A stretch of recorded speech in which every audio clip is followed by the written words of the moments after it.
김상민과 그리고 평화연방시민회의 한성이 분석하는 최후의 북미 대결전 시간 세 번째 시간 되겠습니다.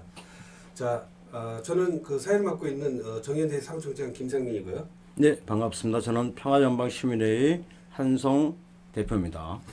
네, 오늘은 그 지금 한반도에 긴급한 그 전쟁의 위기 먹구름이 이제 몰려오고 있기 때문에 이에 대해서 오늘 그 우리 한성 대표께서 지금 그 긴박한 이 남북 대결 국면을 어떻게 볼 것인가, 최근 그 삐라살포와 거기에 대한 북한의 오물 풍선 사건 등이 지금 한반도의 긴장이 굉장히 고조되고 있는 상황입니다.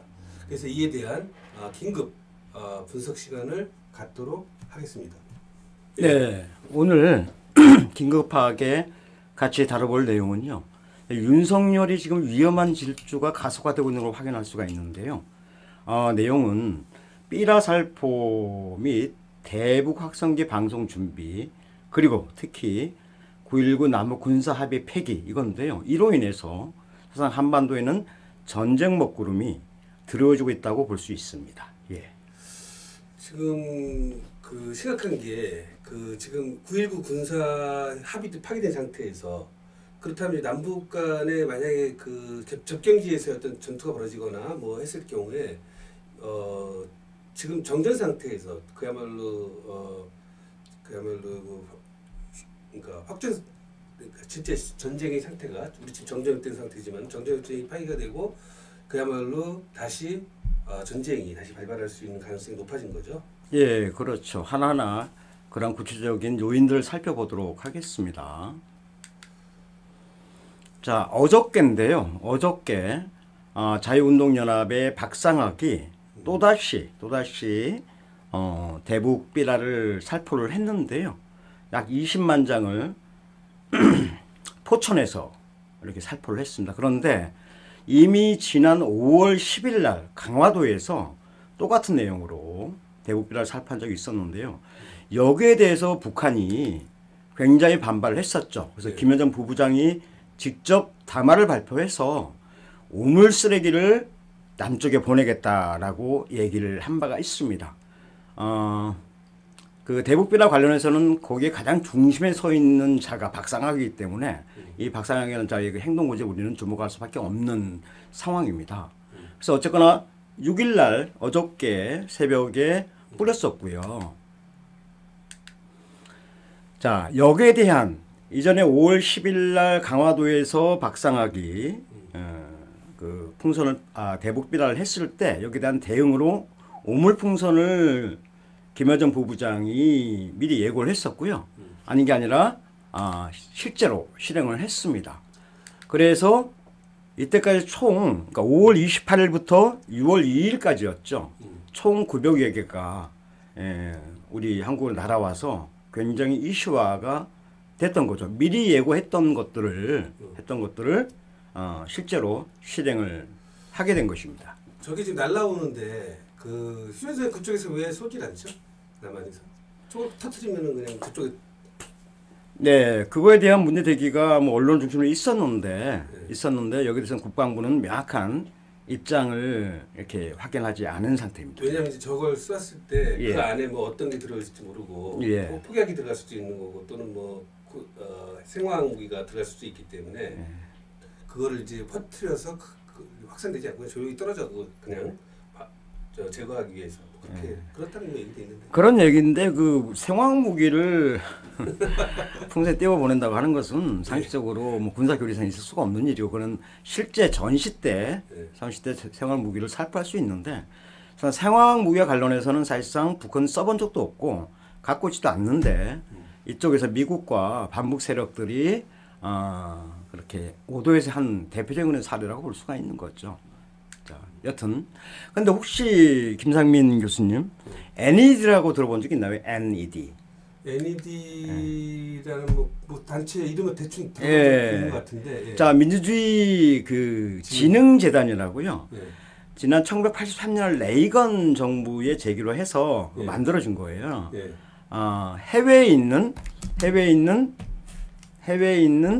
그런 그 삼국들에게 민주를 진흥한다라고 하는 그런 명목으로 만들어진 건데, 세계에 있는 모든 반북 활동을 하는 기구나 단체들의 엄청난 지원이 합법적으로 제공되는 곳이에요. 이곳이.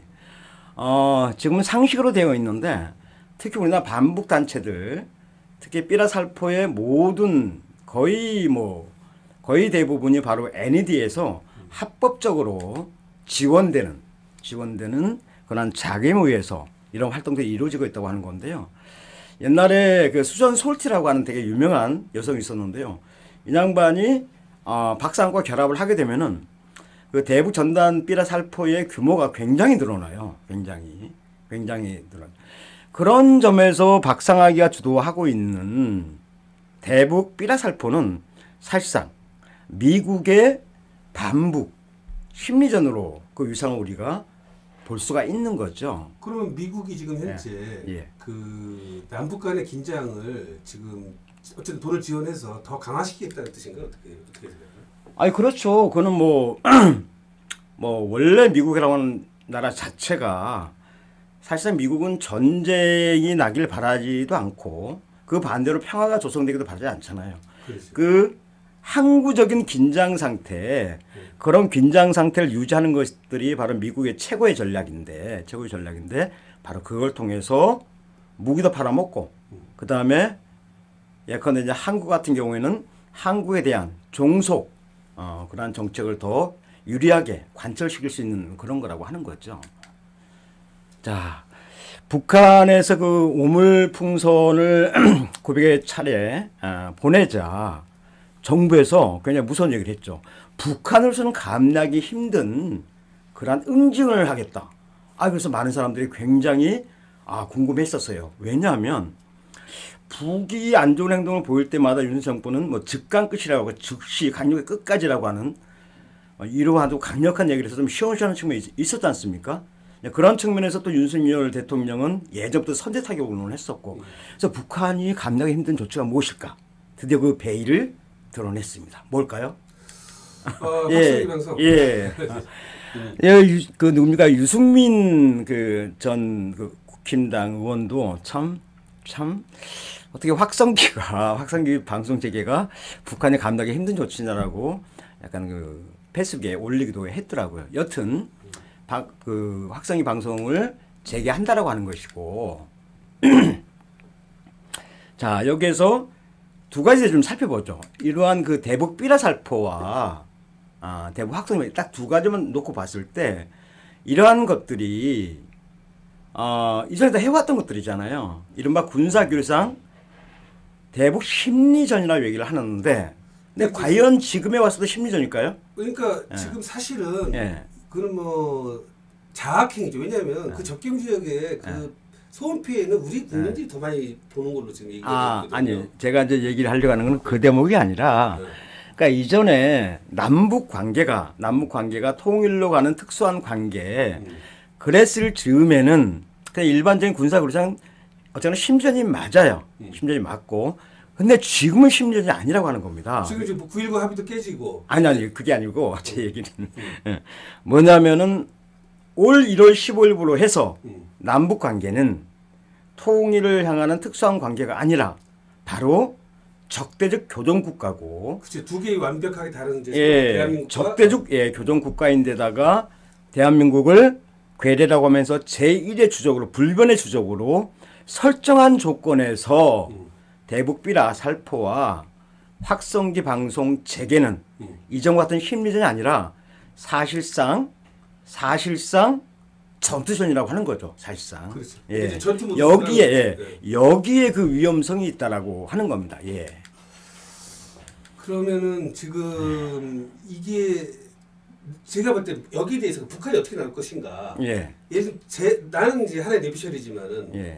북한은 그러면 이걸 북한은 어떻게 나올 것인가에 관련해서 얘기를 하기 전에 하나 더 좀 확인하죠. 가장 이제 중요한 대목인데요. 왜 지금이 한반도 전쟁 위기를 치닫고 있는가 하는 것들을 가장 결정적으로 보여주는 건데요. 대북 삐라살포도 대북 확성기 방송 재개도 분명 긴장 상태를 고조시키는 것은 분명한데 이거보다 수준이 다른 것이 바로 지난 4일 날 윤석열 정부가 9.19 남북 군사 합의를 사실상 폐기를 했습니다. 사실상 폐기를 했습니다.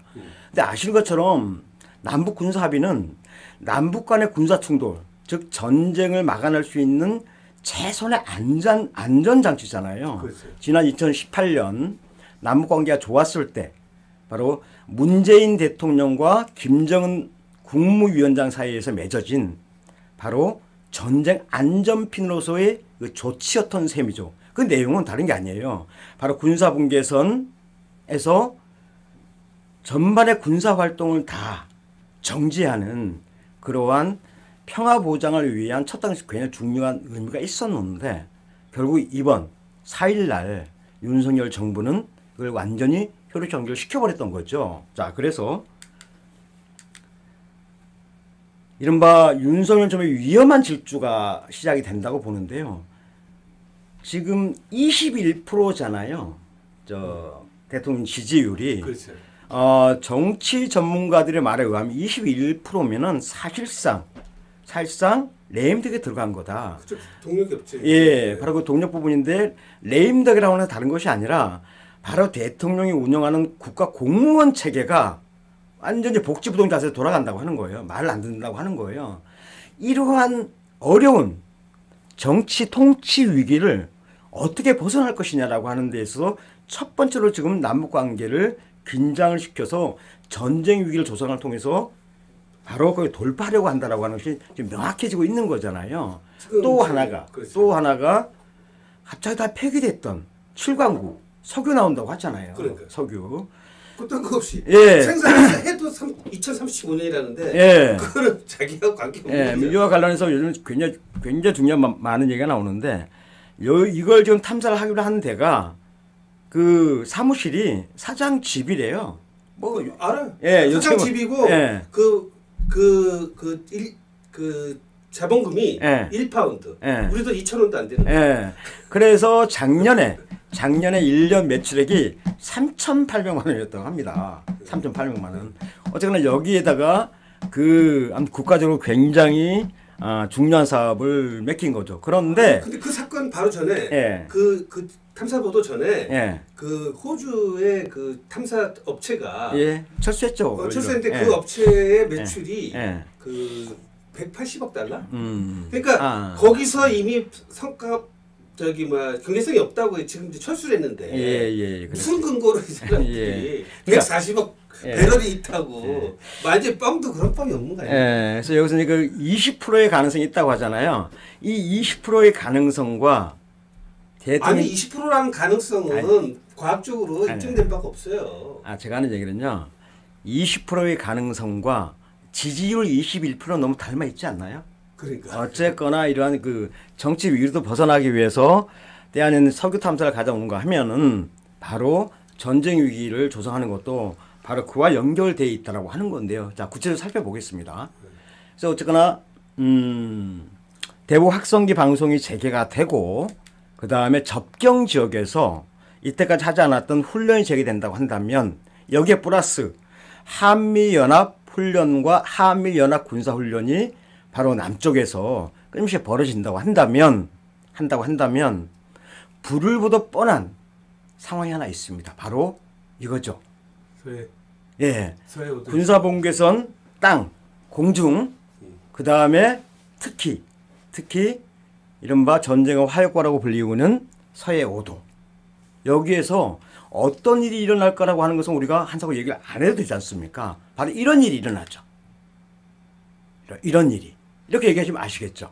지금 이제 제일 걱정되는 게 사실 이제 저 서해 5도 쪽인데 NLL을 이미 이제 인정하지 않겠다고 했고 국경을 자기들이 마음대로 그었잖아요. 보니까 잠깐 마음대로 근 건 아니에요. 국제법에 맞게끔 그은 거예요. 예. 그렇지. 북한은 우리 다른 나라하고 달라요. 거기는 되게 정확하고, 그러니까 바로 남쪽 해양선도 그었는데 그게 그러니까 38선과 연결되는 지점이 그것이 정확하게 국제법을 준용한 거예요. 그럼 이제 와서 보니까 38선 위쪽으로 올라온 부분만 이렇게 싹 빠지고 그렇죠. 다시 예. 그러니까 영해 자체가 예. 그 3%선 기준으로 해서 이렇게 예, 그렇죠, 그렇죠. 예. 그렇게 되면 지금 NLL이 한참 저 위에 있는데 예. 그러면 뭐 가만히 있겠어요. 저 북한의 이 저번처럼 연평도 표구처럼 뭔가 예. 또 뭔가가 나올 수 있겠네. 이때까지 이른바 북한의 도발한 말이 적절하지 않음에도 불구하고 북한이 어떤 그런 공세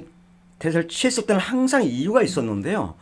바로 남쪽에서의 그 NLL 근처에서의 그 엄청난 군사 훈련 그리고 북을 자극하는 그것을 항상 원인으로 했기 때문에 북한은 그러한 것만 없다라고 한다면 이쪽에서 말하는 군사 도발을 일으키지 않는다고 하는 것이 이때까지 확인이 된단 말이에요.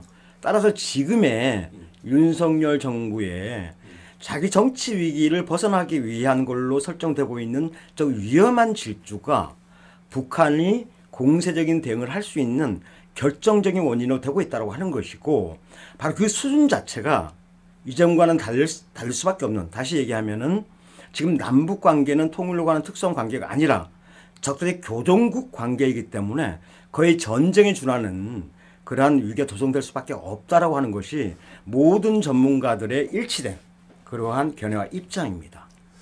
제 생각에 이제 북한의 대응이 그러면 뭐 이게 지금 서해 5도에서는 이제 아마 큰 국전이 일어날 것으로 예상이 되는데 그 전에 일단 삐라살포하고 저 확성기에 대해서 뭔가 보복 조치들이 나올 것 같은데 제가 생각할 때는 이런 생각이 들어요. 아마 분명히 저 확성기에 대해서 만약에 튼다. 그러면 아마 원점 타격을 할 것 같은 생각이 들고 그 다음에 그 저번에는 풍선이 왔지만 이번에 드론으로 대대적으로 뭔가 그 남쪽으로 드론을 내보내서 뭔가의 어떤 뭐 오물이 됐건 뭐가 됐건 심리전을 갖다 뿌릴 가능성이 상당히 높지 않을까. 드론 공격이 아마 예상이 되고요. 네. 그 다음에 이제 세 번째로는 북한의 드론 공격이라 저는 한 번도 들어본 역사가 없어요. 왜냐면 드론이 이미 저번에 저 성주까지 왔다 갔다 하는 거 아니에요. 저는 근데 그걸 개인적으로는 믿지 않습니다. 그 정도. 어쨌든 뭐 드론 공격이 이제 이란하고 뭐 북한의 사이가 좋고 이 이란이 소위 말해서 드론 강국 아니에요 요새. 또 러시아도 드론을 상당히 뭐 개발을 많이 했다 그러더라고.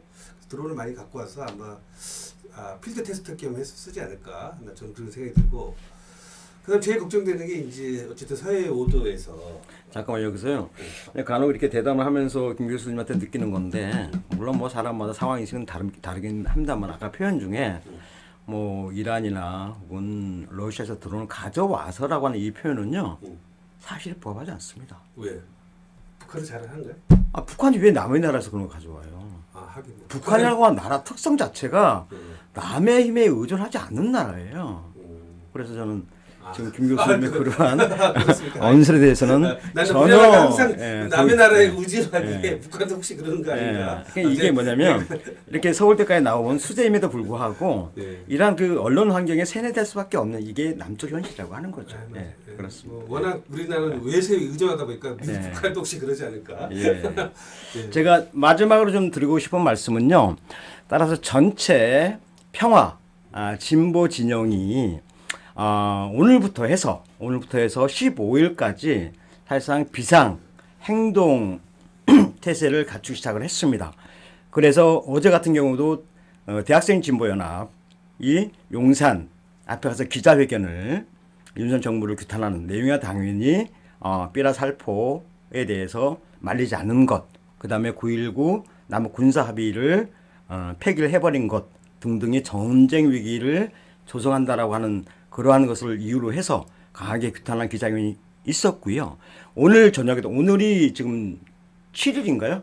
예. 오늘 저녁 7시에 보신각에서 전국 민중행동이 중심이 되는 각 단위들이 한반도 평화와 평화를 위한 그런 촛불 집회를 윤석열을 비판하고 전쟁 위기를 조장하는 윤석열을 비판한 그런 내용으로 진행을 하게 될 뿐만 아니라 다음 주 월요일부터는 모든 단체들이 전국적으로 바로 한반도의 전쟁의 먹구름을 불러오는 윤석열 정부의 위험한 질주를 규탄하고 막기 위한 그러한 활동을 벌이게 되고요. 마지막으로 6월 15일 날 토요일인데요. 이날은 대규모의 반윤석열 투쟁 다시 말하면 평화 수호 투쟁들을 벌이게 된다고 하는 점을 말씀드리겠습니다. 예. 예. 하여튼 지금 이러한 그 도발 어떻게 보면 남측에서 먼저 도발을 한 셈이 되는 건데 결과적으로 이 윤석열의 이러한 그 뭐 석유 사기 쇼라든지 또는 이러한 군사 긴장 완화 강화가 자기 지지율에 도움이 될까요? 어떻게 보세요? 어떻게 보세요? 뭐 그 남북 간의 긴장 관계가 조성이 되면 일시적으로는 좀 도움이 되긴 하겠으나 저 PPT 제가 띄워놨던 것에서 확인되듯이 결국은 자기 무덤 파는 거고 자기 목을 향해 오는 그런 번갯불을 만들어가는 과정이라고 보여지는 거고요. 사실상 지금 이스라엘 네타냐후 총리 있잖아요. 예. 이 양반은 원래 진즉에 예. 그 퇴진당할 사람이었었어요. 그렇죠. 그러니까 거의 10% 후반에 그 지지를 갖고 있는 조건에서 윤석열 비슷했네. 예 그런 조건에 자기가 살기 위해서 살기 위해서 예 전쟁 물론 그것이 뭐 결정적인 이유만은 아닙니다만은 그런 측면이 있듯이 지금 이러한 우크라이나 그 제렌스키도 그러잖아요.